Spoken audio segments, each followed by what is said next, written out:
Hi, this is A-Hole Gardener, and you're looking at A-Hole's indoor garden, where everything is started and planted by A-Hole.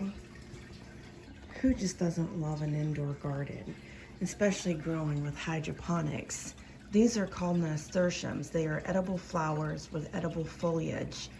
I will insert a picture of a salad that I made once with them, and I'm telling you, it just feels so fancy and evil at the same time to eat a flower. I have that plant down there sharing light with it because it's starting to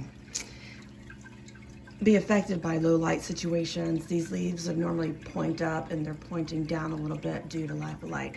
Anyway, the nasturtium flowers, these are dwarf, and they will eventually take over this whole thing and drape down a little bit. They don't have blooms on them yet, but they are absolutely beautiful. So I did want to add a little bit of flowers to this indoor garden.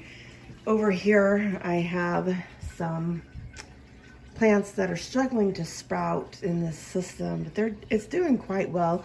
This is definitely my favorite system, but this trellis allows me to grow things that I cannot grow over here in this hydroponic garden, which is actually the whole reason of making this video. This is a Dream Joy hydroponic garden that I purchased off of Amazon, and I'm not an affiliate of Amazon and do not make revenue.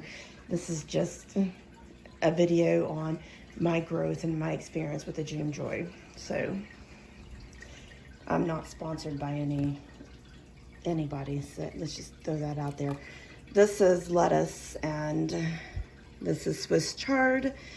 This is bok choy. This is struggling. It'll do fine, but it's a mustard green and Asian variety. That's a lettuce seedling that just recently sprouted. Down here I have some Thai basil, and once again the Asian mustard green. I'm not even going to try to say it. Some arugula, and again another variety of mustard greens, lettuce, bok choy.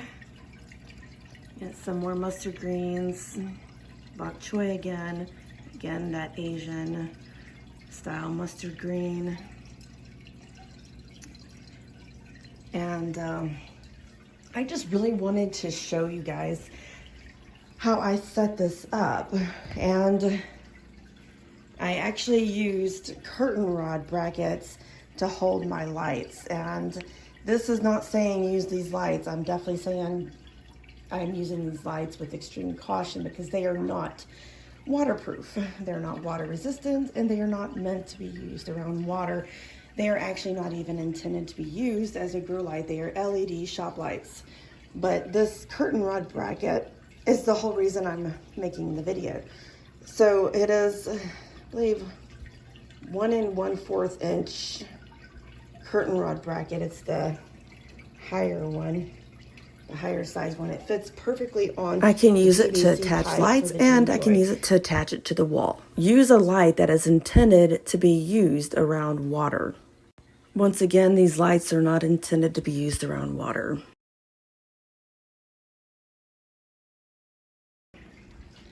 So I'm having great luck with this Dream Joy hydroponic system. The PVC pipe is actually very, very small, but this one holds, I believe, 54 plants, but I'm not growing 54 plants all at once. I will be interchanging them eventually, and I'll have to clean out the system.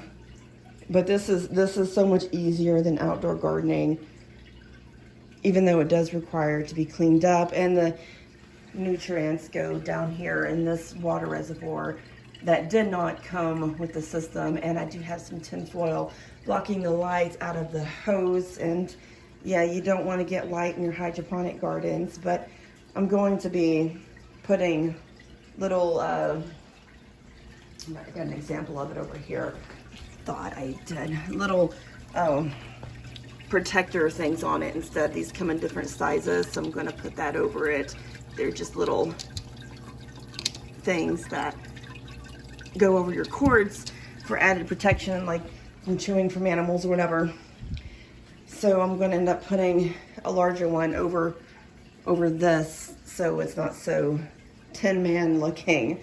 But yeah, this is my Dream Joy hydroponic garden, and this is how I attached my lights to the system to keep it more compact and space saving. Once again, this was A-Hole Gardener, reminding you that a great garden typically starts with a hole.